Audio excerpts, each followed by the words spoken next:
આ છે ડોક્ટર ભીમરાવ આંબેડકરની આગેવાનીમાં ઘડવામાં આવેલું દેશનું અમૂલ્ય બંધારણ। 2 વર્ષ 11 મહિના અને 18 દિવસની મહેનત બાદ જ્યારે આંબેડકર અને તેમની ટીમે બંધારણ ઘડ્યું ત્યારે તેની 2000 કોપી તૈયાર કરવામાં આવી હતી। કમનસીબે અત્યારે દેશમાં 2000 પૈકી માત્ર 4 જ કોપી મોજૂદ છે। આમાંની એક નકલ રાખવામાં આવી છે સંસદ ભવન ખાતે, જ્યારે 3 નકલો છે અમદાવાદમાં આવેલી ગુજરાત યુનિવર્સિટીના લાઇબ્રેરી વિભાગમાં।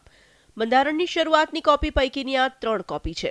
230 પાનાના આ દળદાર પુસ્તકની લંબાઈ છે 17 ઇંચ અને પહોળાઈ છે 13 ઇંચ। સરદાર વલ્લભભાઈ પટેલે પોતાની હયાતીમાં બંધારણની આ 3 કોપી પ્રદાન કરી હતી આ લાઇબ્રેરીને।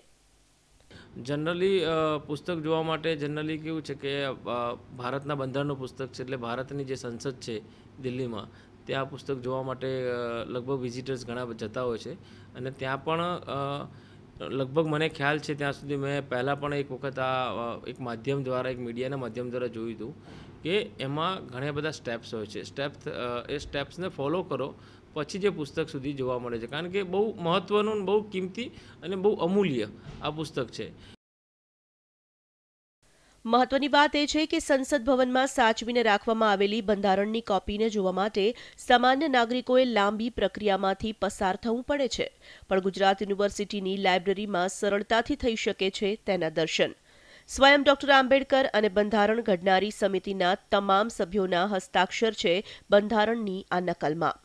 દેશના ઐતિહાસિક દસ્તાવેજ સમાન આપણા બંધારણની પ્રારંભિક 2000 કોપી પૈકીની 3 કોપી જોવાનો લહાવો લેવો હોય તો અચૂક મુલાકાત લેજો ગુજરાત યુનિવર્સિટીની લાઇબ્રેરીની।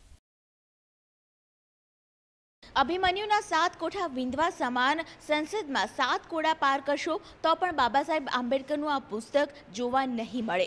જવલે જ પ્રાપ્ય છે તેવું આ પુસ્તક ખાસ કરીને 17 ઇંચની લંબાઈ ધરાવે છે અને 15 ઇંચ જેટલી પહોળાઈ ધરાવે છે। નવેમ્બર 1949ની અંદર જે આ પુસ્તક રચાયું ત્યારબાદ તેની જે ઉલ્લેખ છે તેમાં ખાસ કરીને સમરસતાની વાત કરવામાં આવી છે।